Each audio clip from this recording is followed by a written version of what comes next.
प्रधानमंत्री नरेंद्र मोदी की ईंधन कम खर्च करने की अपील का असर शनिवार को सीएम नायब सिंह सैनी के काफिले पर साफ नजर आया।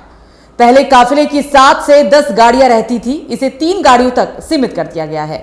इन्हीं 3 गाड़ियों से सीएम सैनी शनिवार को यमुनानगर पहुंचे, जिनमें सीएम की अपनी कार व सुरक्षा वाहन पर जयवर शामिल रहे।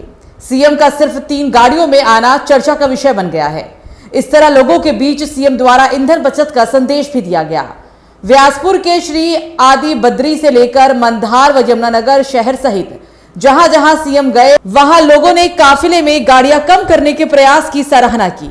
सीएम सैनी यमुनानगर के व्यासपुर में श्री आदि बद्री में आयोजित भाजपा के कुरुक्षेत्र पदाधिकारियों के 2 दिवसीय प्रशिक्षण शिविर में पहुंचे थे।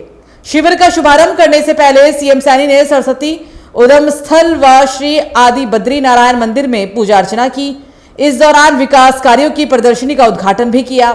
सीएम सैनी ने कहा कि श्री आदि बद्री से निकलने वाली सरस्वती की धारा देश को आगे लेकर जाने का कार्य करेगी। भाजपा संगठन के 2 दिवसीय प्रशिक्षण महाअभियान की शुरुआत शनिवार को प्राचीन धार्मिक स्थल आदि बद्री में हुई।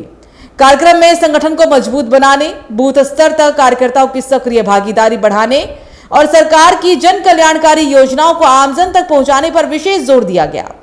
कार्यकर्ताओं से आह्वान किया गया कि वे समाज के हर वर्ग के बीच पहुंचकर लोगों को योजनाओं की जानकारी दें। कार्यक्रम में सीएम ने जिला कुरुक्षेत्र प्रशिक्षण महाअभियान का शुभारंभ किया।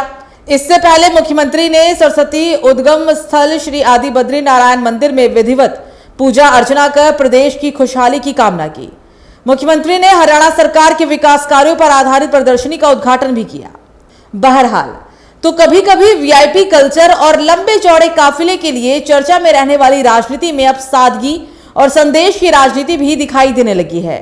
प्रधानमंत्री नरेंद्र मोदी की ईंधन बचत की अपील को हरियाणा के मुख्यमंत्री सीएम सैनी ने सिर्फ शब्दों में नहीं बल्कि अपने व्यवहार में भी उतार कर दिखाया। 7 से 10 गाड़ियों वाले काफिले को घटाकर सिर्फ 3 गाड़ियों तक सीमित करना सिर्फ एक प्रशासनिक फैसला नहीं बल्कि जनता को दिया गया एक बड़ा संदेश है। आदि बद्री की पावन धरती से संगठन, संस्कृति और संसाधनों के संतुलन का जो संदेश निकला वो अब लोगों के बीच चर्चा का विषय बना हुआ है। देखना होगा कि क्या आने वाले दिनों में दूसरे नेता भी इस पहल से प्रेरणा लेते हैं या नहीं। चलिए बात करेंगे पंजाब की। देश के कई राज्यों में मतदाता सूचियों में अनियमितताओं को लेकर बढ़ती चिंताओं के मद्देनजर मुख्यमंत्री भगवंत सिंह मान ने घोषणा की कि आम आदमी पार्टी विशेष गहन संशोधन यानी कि SIR प्रक्रिया के तहत पंजाब में किसी भी योग्य मतदाता का वोट नहीं हटाने देगी। किसी विशेष राजनीतिक पार्टी के लिए फर्जी वोट बनाने की किसी भी कोशिश के खिलाफ चेतावनी देते हुए सीएम मान ने कहा कि आप नेता और कार्यकर्ता प्रदेश भर के प्रत्येक पोलिंग बूथ पर बूथ लेवल अफसरों यानी कि PLOs के साथ तैनात रहेंगे ताकि इस प्रक्रिया की कड़ी निगरानी की जा सके और अनियमितताओं को रोका जा सके। अन्य राज्यों से लाखों योग्य वोटों को हटाने और सत्यापन प्रक्रिया में अनियमितताओं संबंधी आई शिकायतों का हवाला देते हुए सीएम ने कहा कि पंजाब के लोग राज्य में ऐसी अनियमितताओं की इजाजत नहीं देंगे। उन्होंने कहा कि चुनाव आयोग यानी कि EC से SIR प्रक्रिया को पूरी ईमानदारी, पारदर्शिता और निष्पक्षता के साथ पूरा करने और जनता की आपत्तियों का निपटारा बिना देरी से करने की अपील की गई है। मीडिया से बातचीत में सीएम मान ने कहा कि मतदाता सूचियों का विशेष गहन संशोधन पूरी पारदर्शिता, ईमानदारी, निष्पक्षता और जवाबदेही के साथ किया जाना चाहिए ताकि हर योग्य मतदाता बिना किसी डर या निर्विघ्न ढंग से अपने लोकतांत्रिक अधिकार का प्रयोग कर सके। पूरी प्रक्रिया के दौरान सभी सामाजिक दलों के प्रतिनिधि सक्रिय रूप से शामिल होंगे ताकि ये सुनिश्चित किया जा सके कि पंजाब में कहीं भी कोई हेराफेरी ना हो। बहरहाल चुनाव लोकतंत्र की सबसे मजबूत माने जाते हैं और वोटर लिस्ट उसकी सबसे अहम कड़ी भी होती है।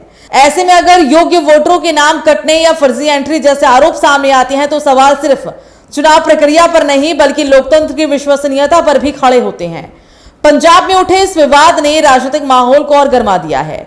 अब देखना होगा चुनाव आयोग इन आरोपों पर क्या कदम उठाता है और क्या जनता के भरोसे को मजबूत करने के लिए कोई ठोस कार्रवाई होती है। फिलहाल वोटर लिस्ट को लेकर शुरू हुई यह बहस आने वाले दिनों में और तेज होती नजर आ रही है।